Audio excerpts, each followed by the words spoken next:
Freeport tak ujuk-ujuk masuk ke Indonesia lalu membangun pertambangan di Papua. Ditolak Soekarno, Freeport justru mendapat restu dari Presiden RI kedua, Soeharto. Bagaimana proses masuknya Freeport ke Papua?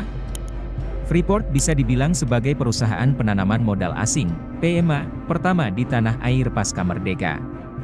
Selama masa pemerintahan Orde Lama, Presiden Soekarno sama sekali belum pernah mengizinkan investasi perusahaan asing di Indonesia. Orde Lama tumbang dan digantikan Orde Baru yang harus membereskan urusan ekonomi yang compang-camping.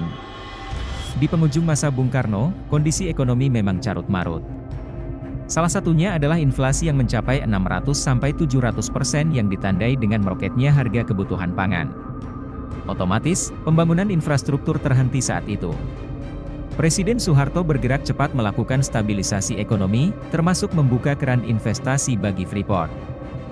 Penandatanganan kontrak kerja dengan pemerintah Indonesia untuk penambangan tembaga di Papua Barat tersebut dilakukan di Departemen Pertambangan Indonesia.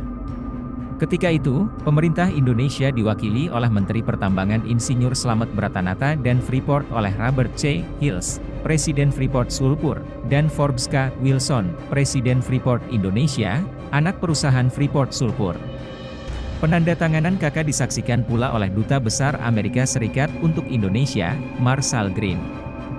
Freeport mendapat hak konsesi lahan penambangan seluas 10.908 hektar untuk kontrak selama 30 tahun terhitung sejak kegiatan komersial pertama dilakukan. Namun meski sudah mendapatkan izin dari pemerintah Indonesia di tahun 1967, Freeport baru bisa benar-benar menambang emas dan tembaga di Papua pada tahun 1973. Penambangan Ertsberg dimulai Freeport pada Maret 1973.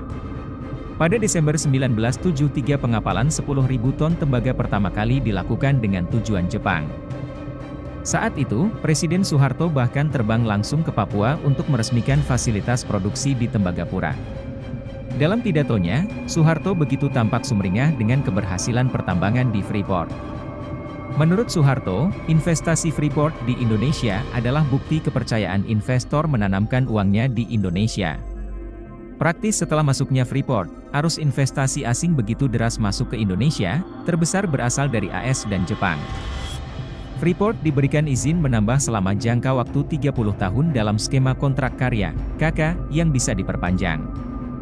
Di awal kehadirannya, Freeport juga sempat berkonflik dengan penduduk setempat, terutama suku Amungme. Dalam kontrak karya pertama disepakati, royalti untuk pemerintah Indonesia dari penambangan tembaga yang dilakukan Freeport sebesar 1,5% dari harga jual sampai 3,5% dari harga jual.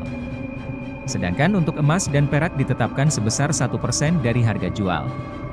Jelang kontrak karya berakhir, Freeport menemukan cadangan Grasberg, atau tepatnya pada periode tahun 1980 hingga 1989. Lalu pada tahun 1991, pemerintah Indonesia kemudian mengizinkan Freeport terus menambang di Papua untuk jangka waktu 30 tahun ke depan atau hingga tahun 2021 dengan hak perpanjangan sampai dengan 2 kali 10 tahun.